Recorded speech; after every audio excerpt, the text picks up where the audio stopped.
Might merely be something like a dream object. If we even begin to wonder, we might discover that something else arises out of that inquiry, and that is, if the object is like a dream, who is the dreamer?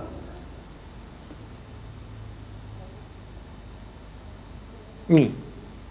And we have an opportunity to turn within, to inquire, to discover, uncover what this me or ego or memory or self is, that seems in some way to contribute to the objectiveness of the object, to the nature of the object.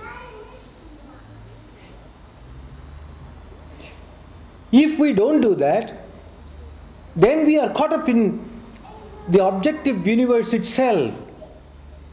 And so far as we are concerned, we are absolutely, totally convinced that all our happiness comes from outside, from something or the other. All our unhappiness comes from outside. The bondage is to something outside, and therefore a liberator has to come from outside. Everything is outside now. And therefore we keep looking for a little more pleasure in this and a little more happiness in that. Maybe this is not the thing for me. It's possible that there is something else which will give you greater happiness. If it is not found here at all, maybe there is a heaven to which you and I can somehow manage to go. Even if we steal a couple of tickets. In the hope that at least there we will have a little bit of happiness.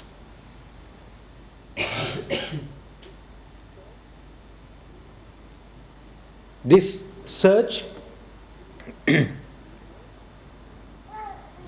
the objective universe, without ever understanding what the object is, in fact, is an endless story. An endless travail, endless torture, endless agony. And it is in the course of this that one migrates from one dream to another dream.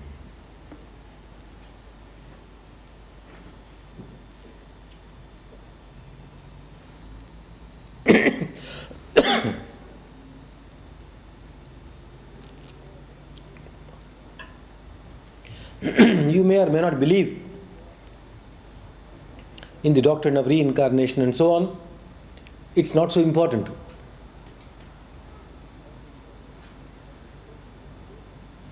It's not so important. And especially in the case of the Yoga-Vasistha, there is not only no insistence on the doctrine of reincarnation, but a completely different vision is presented to us that puts this reincarnation theory in a very funny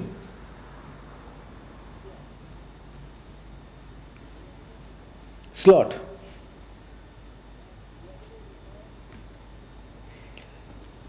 The other day we saw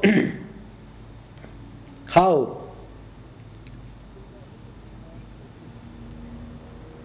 symbolically or speculatively the Creator began to wake up, and as his consciousness was returning to him, as it were, he saw within himself all sorts of things.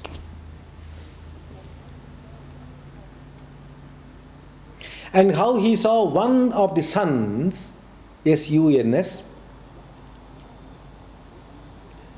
and that sun revealed to him that there were 10 universes, all of them conjured up by 10 boys meditating that they were creators of the world.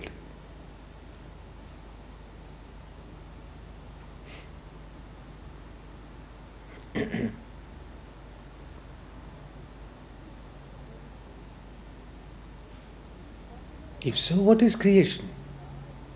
Is it possible that all of us are in the body of someone else, hallucinating us? It needn't be impossible. Right in this body, so tells my good friend and savior, there are millions and billions of bacteria working already. Millions of cells functioning in diverse and fantastic ways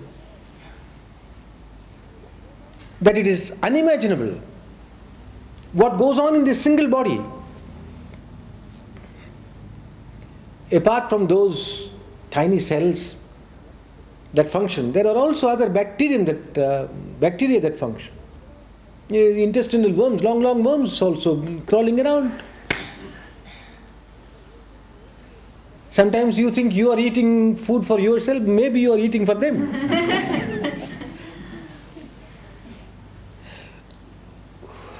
What sort of idea does one of those bacteria have of you? Probably they don't know anything about it. Probably when you pour some, let's talk of some bacteria living in the stomach, maybe benign, maybe malignant, maybe whatever it is. And when you pour some milk into your mouth, probably they say, heavenly manna.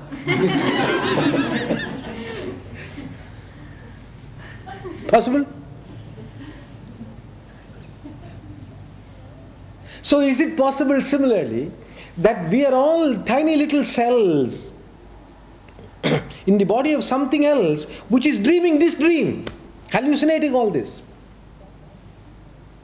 And is it possible that that being itself is part of another huger, if one may use such an expression, being hallucinating that one? Where does it end? Where does it begin? Nowhere.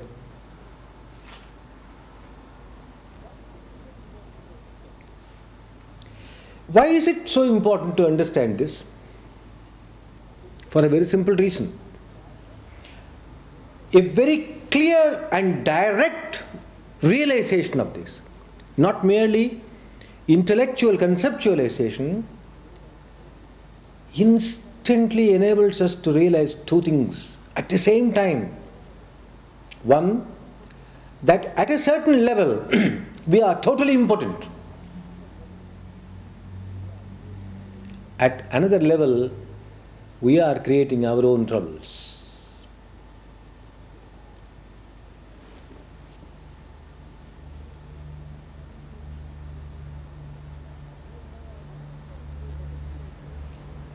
You and I are not responsible for this creation, if there is a creation. So that just because it is very difficult for you to fly from here to London, it's very expensive, very difficult, problematic. If only the oceans in the middle are emptied and the whole thing joined together, I can walk over to London. You can't do that, unfortunately.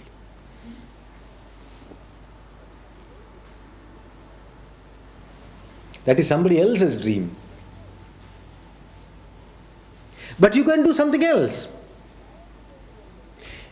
You can deal with the desire to go to London, drop it.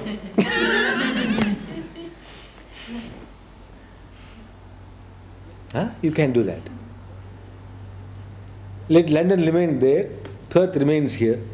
Whatever be the distance, let the distance even be wider, who cares? As long, if I don't want to go, what does it matter if the distance is 8,000 miles or 15,000 miles?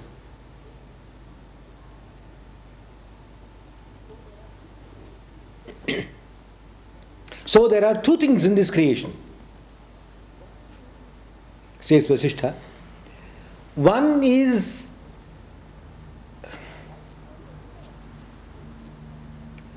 outside of your space. I'll come to that in a moment.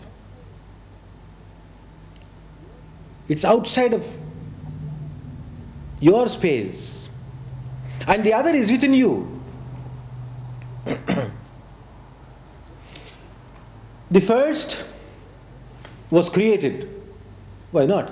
Why not say it was created? You look at the sea, you didn't create the sea. You didn't create the earth. You didn't create the mountains. They were there.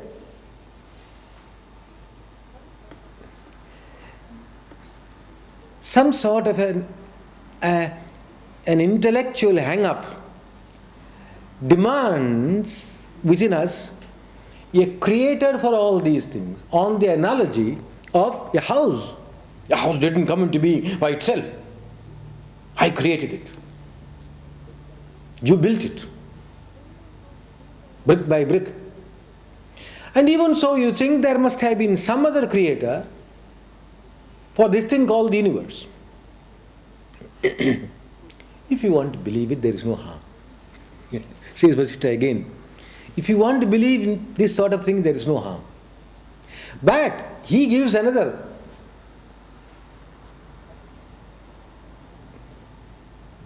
suggestion. And why is this suggestion given? For a very important reason. Why do you build a house? Because you don't have a house and you need a house, you need a roof over your head, and so you build a house. And secondly, how do you know what a house is? You have some idea of what a house is. And therefore you want to build a house in accordance with that idea. Now, if you can visualize for one moment God, who alone is without a second, one without a second, nothing but God, nothing but God, in the beginning. Just before he said, let there be light, and put the switch on. There, then, only God existed. Why does he want to create anything? Why does he want to create anything? Does he feel something lacking? Did he feel something lacking, wanting in him?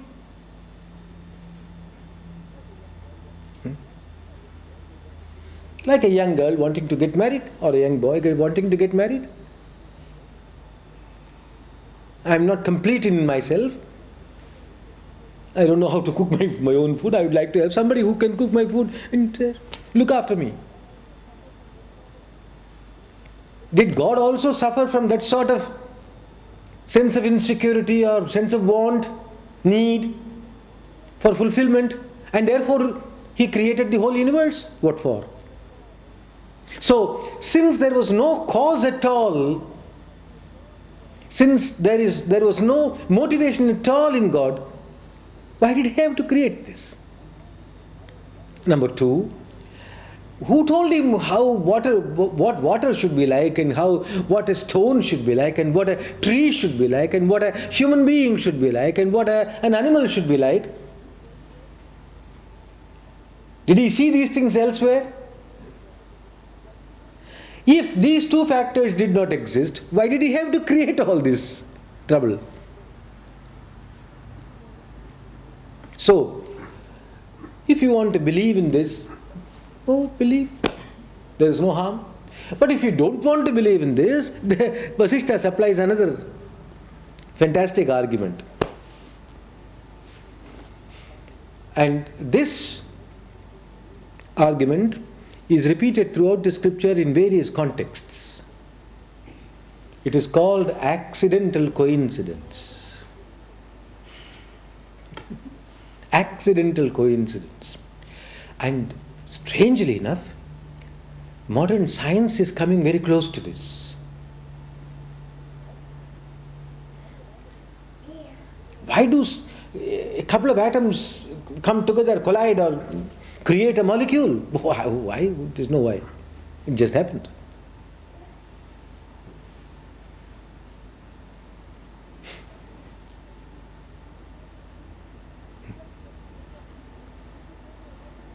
It's like just like a beach. People go there. Why do they go there? People just go there. Don't ask why. It's an accidental coincidence. When the wind blows hard, dry leaves are pushed up, wafted around, and they collide and they make all sorts of patterns. There is no sense in it, there is no meaning in it. It just happens. It is just an event. But when the molecules that thus get together,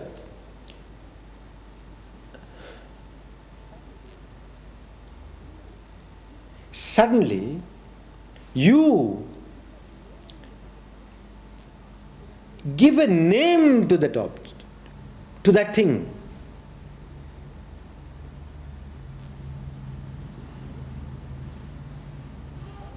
Wind blows, and it so happens that if it blows along a desert or sand,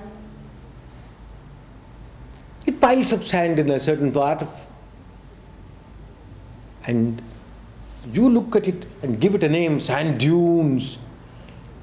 Stand near that and listen as carefully as you want, for as long as you want. It doesn't tell you, I am a sand dune. Having said that, you are not satisfied with that. You say it's a big sand dune, it's a small sand dune, it's a beautiful sand dune, it's an ugly thing, it's a distraction, it's a destruction, it's an obstruction, all sorts of things. But that poor thing is nothing. There was strong wind and the sand got piled up in one spot. What a beautiful idea.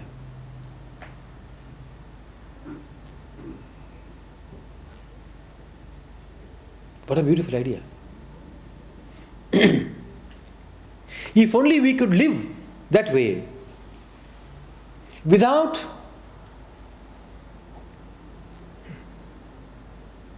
assuming that there is a reason why we have all been brought together here.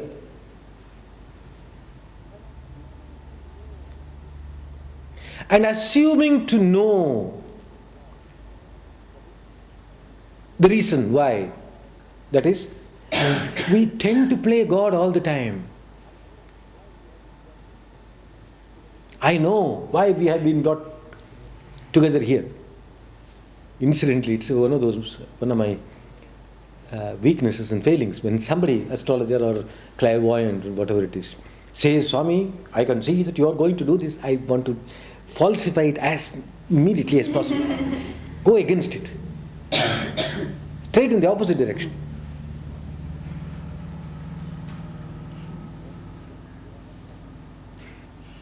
God has brought you here, I have got it. The aeroplane brought me here, God has. So, when that is thrown over the shoulder, discarded, then it is possible you see it as it is, instead of imagining something in its place. I am not saying that these things are not true. It's quite possible that God has brought us all together.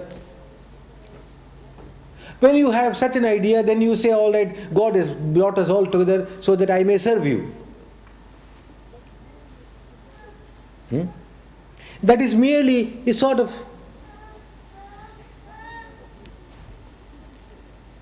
coupled theories to be disposed of.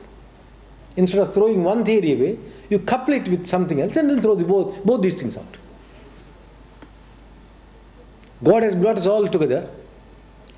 He must have some reason why, some divine plan. My God, We are the stupid ones that have all these schemings and plannings and all this sort of thing. Why should we bring even God into this silly business? But we have such fantastic necessity, need for this. And so if somebody says God has brought us all together for a certain purpose, I introduce one more speculative theory, and that is that for me, to enable me to serve you, both these are packaged nicely and put away. I am free again.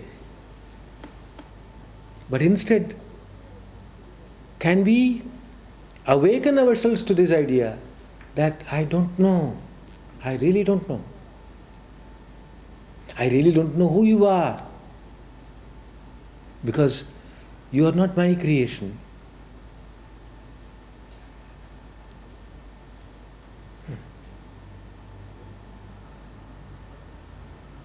Then I suddenly begin to look within myself and to understand what I think you are. In this universe there are these two forms of creation, says Vasistha. One which does not depend upon your own memory and your own cravings and desires, past tendencies called vasana, and the other is something which is projected by you. It's there in the Bible also. Unfortunately, we don't read these things. God created the world and then asked Adam to name them.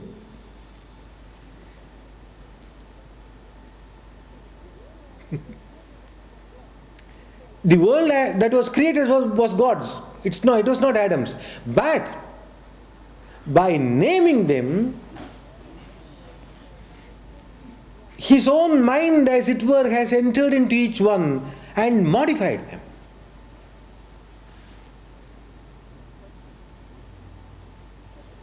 This is quite simple. I have often given this example, can give once more. To some of you I am a friend. To some of you I am a stranger. To the child I am this noisy man. And supposing a tiger happened to come here and looked at me, to that tiger I am something entirely different. Food, dinner.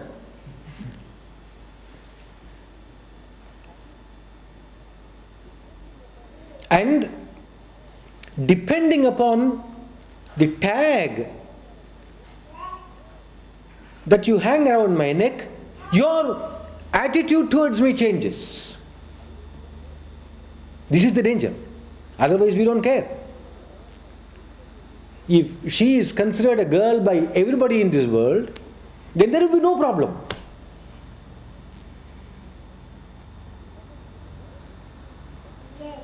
To someone she is a girl, to somebody else she is a daughter, to someone else she is a sister, to someone else she is so and so, so and so. And there comes a problem, very serious problem. Each one expects something else from her, something else of her, and therefore there is a problem. So, the world as God created it, to use a popular expression, is totally unknown to us. We have projected our own mind, our own thought into each one of those objects and meddled with it, distorted it. And this is also the latest theory of modern science, that the observer interferes with the object by his observation, enters into the object and interferes with it. And that's what we have been doing. Can that be eliminated? Yes, sure. And in order to eliminate that, we must withdraw the mind from creation, from the objective universe. If we do not do that, then we keep pursuing these objects as if they were real and as if our lives are dependent upon them. Happiness comes from them, unhappiness comes from them, salvation comes from them, bondage comes from them. What happens then is described in a fantastic story in the Yoga-Vasistha called the Mandapopakhyana, or the story of Lila. Lilopakhyana. It's very difficult to understand. The original is spread over probably 1,500 pages, and I condensed it first into 100 pages or so, and still further condensed in this. So unless one has the inner and outer equipment to dive deep into the story, the truth is very difficult to grasp. The story is romantic in places, moving in places, shocking in places, distressing in places, and totally intriguing. I'll give you the story now. After having said all that, I'm going to give it to you in 10 minutes. And so, it's a long drawn out story, so please don't be satisfied with these 10 minutes.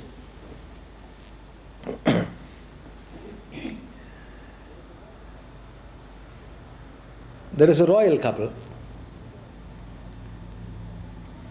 and they were terribly, extremely fond of each other. Just listen very carefully, because it's condensed, tabloid. Extremely fond of each other. I can almost already see why these great sages, in their eagerness to convey transcendental philosophy which cannot be grasped by the mind, somehow wove them into stories. So immediately all of you sit up, a king, a royal couple, hey, fantastic, let's hear.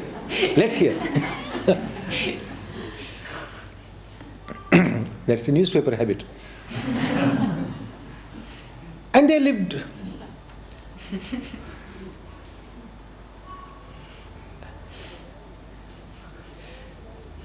a royal life with all the royal pleasures. They're terribly fond of each other. And the queen thought to herself one day, I am so fond of my husband.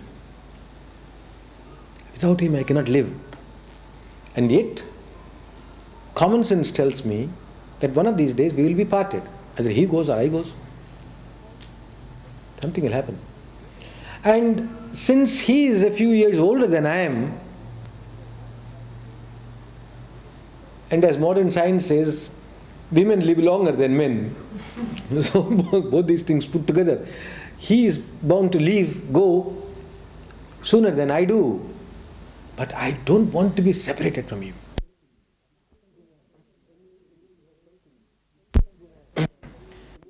She engaged herself in some form of austerities and prayer, and invoked the presence of the goddess of wisdom to find out from this goddess of wisdom what can be done about it. And when the goddess of wisdom appeared in front of her, this queen said, "Oh goddess, I want 2 boons from you. If my husband cannot live forever, which obviously he cannot, he should not leave this place. He should not leave this place. Number 2, whenever I think of you, you must come, please.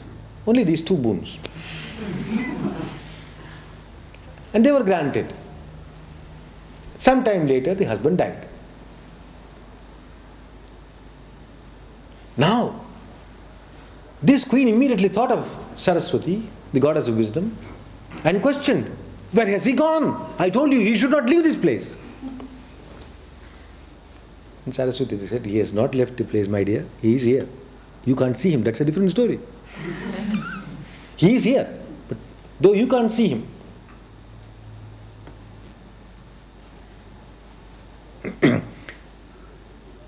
Then Saraswati said,